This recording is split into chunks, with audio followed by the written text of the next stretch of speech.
So, magandang gabi po sa lahat mga ka-idol. Bago ko simulan, magpapasalamat pala ako sa mga content creator dyan nag-subscribe sa aking YouTube channel.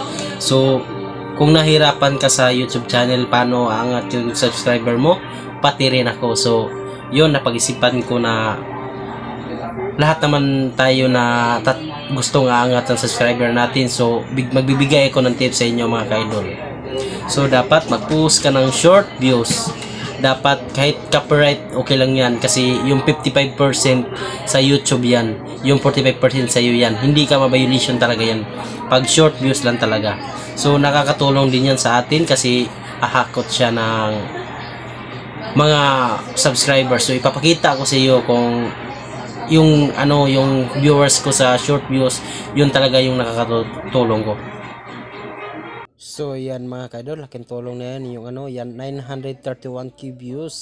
So yan mga kaidol, nakikita nyo na mga idol. So pangalawa mga kaidol, dapat magpo-post din tayo ng mga long videos kasi hahabulin natin yung 3 watch hour. Kasi kapag hindi ka magpo-post, puro short views lang yung pinopost mo, wala ka talaga, hindi ka pa rin ma-monetize kasi yung hinihingi ng YouTube 1,000 subscribers. So pag nakukuta mo na yung 3,000 watch hour at 3 million short views, so maging monetize ka na, magkakasahod ka na din. So kahit ako ngayon hindi pa ako nakakasahod, sana tulungan nyo ako, suportahan nyo ako, magpo-post ako ng mga long videos. Kahit tumaas na yung subscriber ko, hindi pa rin ako monetize, talaga yan.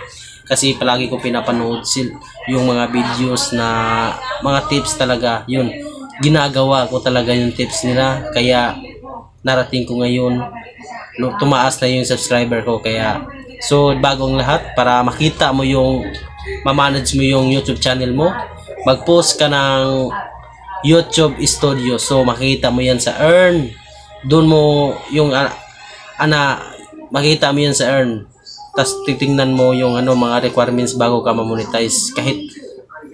Kahit 1,000 subscriber ka tapos makuta mo na yung dalawang requirements, yun pasok ka na, ma-monetize ka na mga idol. Yun, maraming salamat po sa mga pagsuporta sa akin.